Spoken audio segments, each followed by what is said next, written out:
Last week that we were practicing better, we were playing better, we played good at Arkansas State and had an opportunity to win that game. Had a couple of things go wrong at the end. We took that preparation and focus in the last week's practice, went to Georgia Southern, came out in the second half and did a really good job defensively, just like we had done at Arkansas State. And it helped that we made 6 3-point shots in the first half. We were 6 for our first 10. And got out of our little shooting slump there and had some confidence. So won that basketball game. Sean had an outstanding game, scoring 20, 23 and 17 rebounds, shot the ball well. And then we took off for Atlanta and got in, had a good practice on Friday night late. Time we got back to the hotel after our meal, it was 11 o'clock in the evening. That's what you get when you play double headers with the women. And we had to get up the next morning and have our pregame for a 2:30 game. But the guys were focused. We went over. Preparation was good before the game. We went out and played good early, got a quick lead, and then fell behind 18-10. I called timeout, told the guys I didn't like the way we were playing. I needed to turn it around. And from that point on, they put on a clinic. Did a nice job. Had the lead, should have been 7 going into half, and Ware hits a three-pointer at the end of the half and turned and rubbed it in our face, which he probably shouldn't have done, to cut the lead to 4.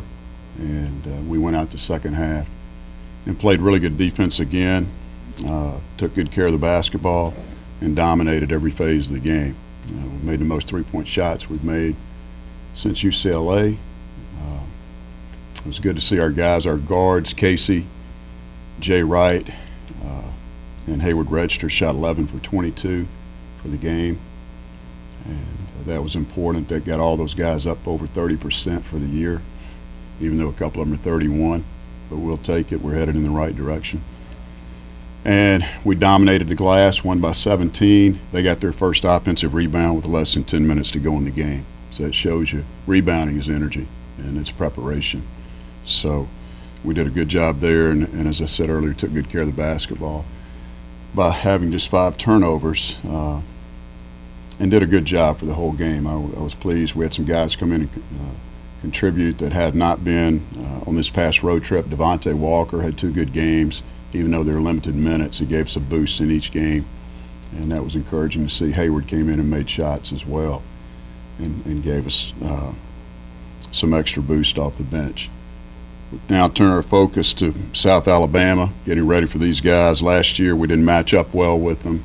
They beat us twice. We lost 3 games in the Cajun Dome. One of them was to them. Our coaches feel like those 2 games cost us a conference championship since we finished 2 games out. So it'll be an interesting game on Thursday. We look forward to playing those guys. They've got a good team. They dropped their first 2 conference games at home, then they turned around and had a great win on Saturday by beating Arlington, who was undefeated in overtime. And they shot the ball well. They were 11 for 25 from 3, I think. Did a good job scoring the ball, and we'll have to continue our good defense that we've had in conference play in order to come out on top in this game. Interesting side note, Brock Morris, one of our former assistants, is one of their full-time assistants. And Matthew Graves hired him in August. So he certainly knows how I think after spending 3 years here with me on a daily basis and doing a lot of positive things for our program in the early days. Going back to our players, Sean Long has had a phenomenal stretch in our conference games. If you take out the Monroe game, which is the first week of December, we've come back after Christmas and played App State. In those conference games, those 5 conference games, Sean is averaging 21 points a game and 14.8 rebounds. And I haven't seen anything today media-wise. I understand he's going to be the College Insider National Player of the Week. So maybe that'll help him get Sunbelt Player of the Week. That'd be nice, wouldn't it? Okay, questions? Coach, were you more impressed with the defense or the offense the second half of the Georgia State? Both. Our defense has been solid. I mentioned that. We've been giving people 40%. They actually shot 46%, but they didn't get off as many attempts because they got no second shots. They charged a couple of times. We did a good job there. But our offense was good too. We were patient, and we had them on their heels defensively. So it was a combination of things. I was glad that we played with some poise and extended the lead. Last week you talked about guard play consistency. This last week, have you seen any improvements there? What are you seeing right now from those guards? We know Sean can score. Well, Sean was fantastic. I just mentioned the 21 points and 14.8 boards the last 5 games. If we get better guard play, which we had on this trip, and more consistent play, when we make shots, then good things will happen. Jay Wright had a pretty good trip, even though his numbers don't bear that. I felt like he got better and helped us win both games, even though he didn't score a lot. Is this going to be kind of something for you guys to get used to again, being home and not having to be on the road so much? I think you guys have like 7 of your next 8 at home. Yeah, it's good to put the bags up, Luke. Last night I zipped them up and put them off to the side, so I've been just leaving them out in the closet. But won't be needing those anytime soon unless it's recruiting. We're looking forward to playing at home. As Gary said earlier, we haven't been in the Dome for practice at all, and we're going to get in there this afternoon, do some individual work. I'm going to take the team through some shooting and some individual workouts. Guards at 3, post players at 4:15 today. A couple of our coaches on the road recruiting. There's a huge tournament in Mississippi that we make every year on MLK Day.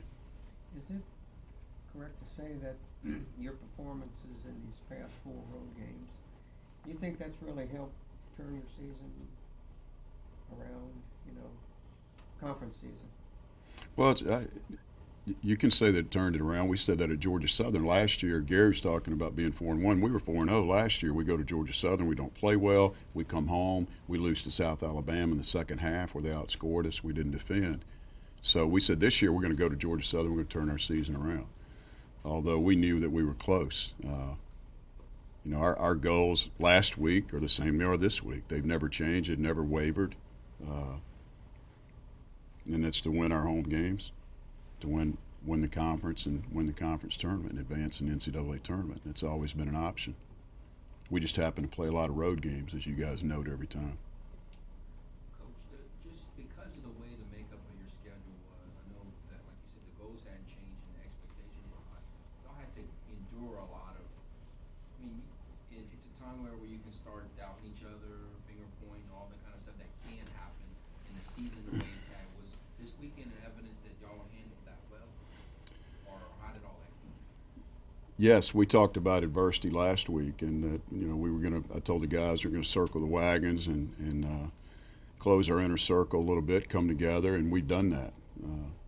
We never worried about outside influences. We worried about how we played, and we played good at Little Rock for about 25 minutes, and we played pretty good at Arkansas State, actually. Should have won the game.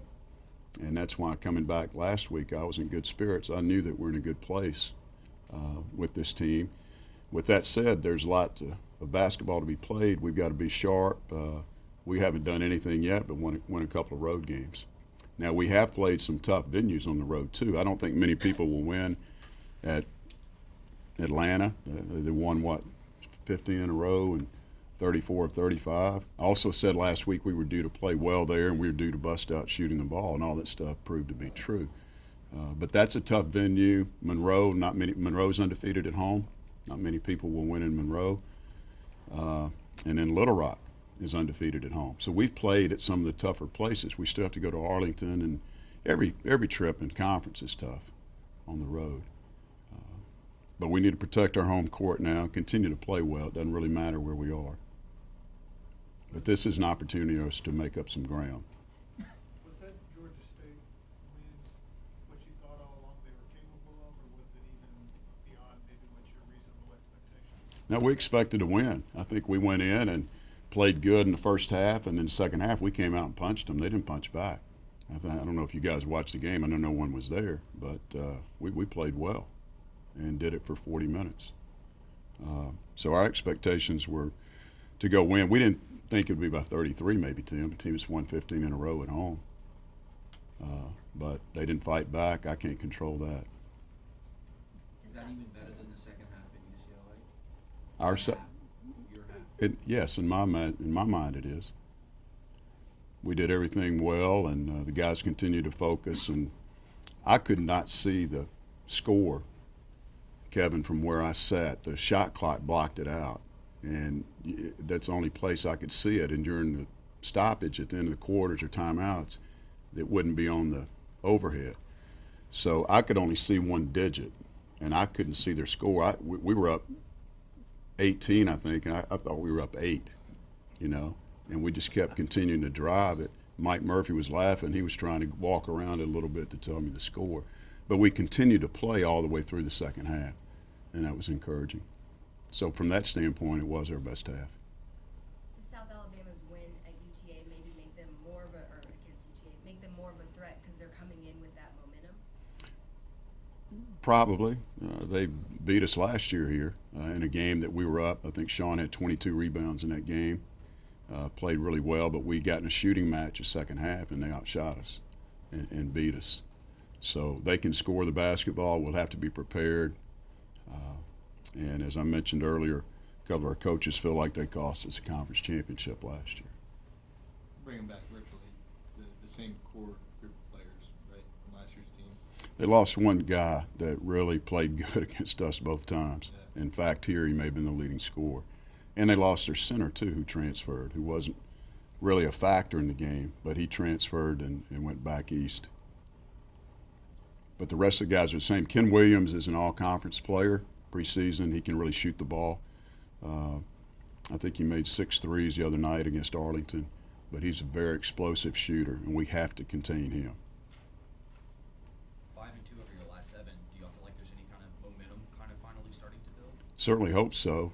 We practiced well, we played well, and now we need to continue to produce wins from our practice. Have you ever been involved with a team that's in conference play and you only play one road game in 30 days in a month? No. It's been very different schedule, one that I've never seen before. I get calls. I got a couple of calls this weekend from some national media that they said they've never seen anything like it either. But 10 or 15 games on the road. But it is what it is, and we just have to play. And that's why it's never as good as it seems, never as bad as it seems. It is what it is. And just stay the course. And we can lose at Louisiana Tech in a game we had to lead in the second half, or Pepperdine. But I'd rather trade that for a conference game any day. And this is what's most important. How do you make sure you don't overlook Troy just based on the record and things like that? We don't focus ahead on those guys. I mean, we're worried about South now, and then when we get to Troy, Molly, it's the next game. Our guys are pretty level-headed. They know that anyone can beat anyone in the conference, and we have to be at our best. Troy had gone through a tough spell. They played better than their record as well, and they got their first win, I guess, on Saturday. You gonna stick with the same starting lineup? Don't know. We've got some injuries, so we're going to have to wait and see moving forward. Casey ruptured a tendon in his shooting hand late in the game. If you saw, he dove on the floor in front of our bench for a loose ball, anybody that saw the game, and hurt his finger. And it was bent, and he couldn't straighten it out. So he went to the doctor this morning. It's a ruptured tendon on his shooting hand. So, that could limit his play some. We'll see. I mean, he was playing a pretty critical role for y'all this year. So if he goes through a stretch where he can't play and he's got to wait for that to heal, who steps up in his spot? Well, Hayward and some of the other guys, but he's going to be able to play, Luke. Yeah. We got that. I just don't know how effective he'll be shooting the ball. I mean, he's really been shooting the ball with confidence, and we need him to score. And as you mentioned, when he plays well, we play well. You look, he had 19 the other day, maybe. Hayward has 15. With Sean's getting 25 per night, so you put a couple of those in there with his, and that gets you off to a really good start.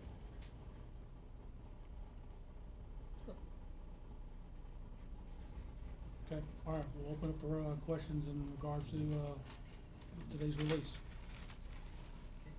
Coach Hudspeth approached you about Elijah joining your team. How did this come about? Elijah came to us as a freshman. He's wanted to play since he's enrolled in school here. And I told Mark in the summer. We were speaking engagement and before the fall, and I said, if you redshirt Eli, you know he's going to play basketball. And I don't know if Coach took me serious or not, but Eli's asked us before this was the first opportunity going into the break. Of course, he'd put his name or was possibly looking at the draft, seeing where he would rate there. And when we let it run its course, and when school started back last week, he came to us Tuesday, came to practice Tuesday, and sat and watched practice, and said that he was ready to go. And I called Coach Hudspeth from there on Wednesday morning, and we talked about it. He asked if we thought he could help our team, and back to some of the earlier questions, our guard play's been inconsistent. I said, I think he can. And we've got a couple of weeks here at home. We can practice him and find out and see. But he's a very good defender, super speed, as you know, and very smart. And I think he'll pick things up quickly. Again, he was at practice the other day and had a good feel for what we were doing. And we'll get a look at him today. You kind of dropping a guy into a team that's already kind of been working together for several months now. What's a team like working a guy like Eli in there, chemistry wise? How do they kind of approach that? I think they're excited about it.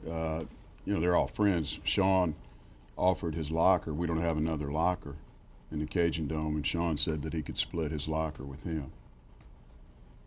There's not much room in there when Sean's sitting down, actually, so I don't know how that'll work. But they played together back in Biddy and AAU basketball. Our guys know Elijah. He's obviously one of the best, if not the best athlete on this campus.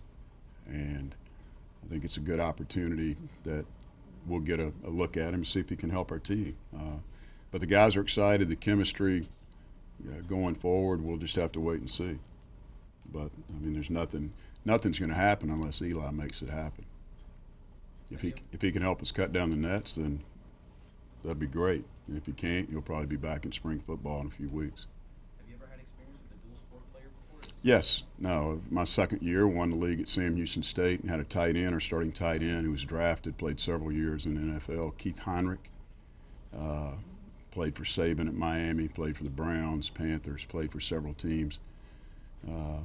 Keith was a two-sport guy, and they finished football on Saturday. I practiced him on Sunday and ran him out there in the first half against U of H on Monday in a game that we won at High Fines Pavilion.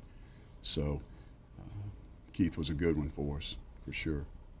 Would you expect to be able to use Elijah as soon as this week, or will it take some time to acclimate? I have no idea, Tim. We'll just have to wait and see. I mean, I'm going to get a look at him today.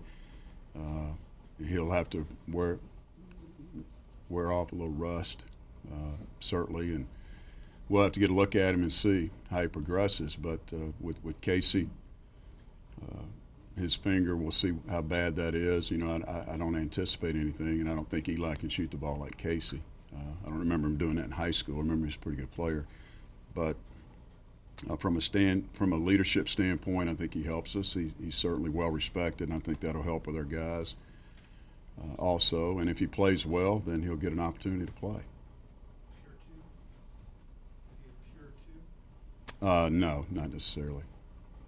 I think he's a guard. He can play either spot, I think. Again, I'll find out. I haven't seen him play in 3 years. From what you know of him, how would you describe him as a basketball player? What kind of game? Just a great athlete, really good defensively, great speed. Had another good guard on his high school team. Kevin Johnson watched him a lot more than I did. And people from home, again, have called us every year wanting him to play. So So this was a surprise to everyone in Cajun Nation, but not really you or Coach Hudson. You guys had known about this for a while. right, it may have been a little bit of a surprise to Mark just because, he's focused on other things right now, and we're in the middle of our season. But he knew, again, from my opening comment, that if he redshirted him his freshman year, then he was probably going to play basketball, or he'd approach me to play. And if Mark was great about the whole thing, he wants to help him and help our team, and he's a team player in the situation. What's best for our athletic department, our teams. If he can help us win, then we need to use him. And I think that's good. I talked with Tony Robichaux last week leaving this press conference and told him. And he mentioned the fact that, you know, it could be something good for us moving forward with dual sport guys. Is he going to DH now for Tony? No, I don't know. I don't know if he plays baseball, but you get my point moving forward. I don't know that it's hard to play basketball and baseball, but you could play football and baseball. Did you guys actively recruit him, or did you even offer him? In high school, no, we knew that he was going to play football, and we got him for free. So Did he get basketball offers? I think he had a couple. He certainly would have, you know, but he signed in February for football. And if I remember right, part of it, he was not in the right class, or the scouting services, some people had him in the wrong class, and that probably helped us. But I know our football guys did a good job recruiting him. You don't know who offered him? No. Is this the whole two-sport athlete thing? Is that even looking at guys that you're recruiting right now? I just maybe totally going off topic, but you see a lot of people specializing in sports these days and not being two-sport athletes in high school like Eli was. Is that something that you think maybe you can even hurt guys as they're trying to get into college, or is that just kind of overreaching on my part? No, I don't think it can hurt. I think it only helps. From our standpoint, you know, Steve played football his senior year. He didn't play till his senior year. He got hurt. I told him to quit sticking his nose in there. And he got injured and hurt his shoulder for a game trying to tackle some stud guy that was going to LSU or somewhere. But from a basketball standpoint, if a guy plays football, he's got some toughness. You know, he's not afraid of contact, certainly can do some things. And I think from a football standpoint, coaches like that the guys could be nimble on their feet, you know, can cut and move, do different things. Kevin Fuqua was a really good rebounder here in high school. You know, and he's joked with me about coming out and playing, but he was a very good basketball player. We had him in our camps, and, you know, he did a good job for Como. Worried about any distractions with this type of news now that's kind of coming out for everyone? Give you guys something else to talk about, you know, since we won a couple of road games. But it's not about that. It's about us, this team, and nothing's going to be a distraction because of that. If Eli can help us, he can help us. And hopefully it's something that'll help him. I think it can help everybody involved. Okay, everybody good? Long jump, too. I don't know. Thank you. Thanks, guys. Thank you, Lang. You're on a track.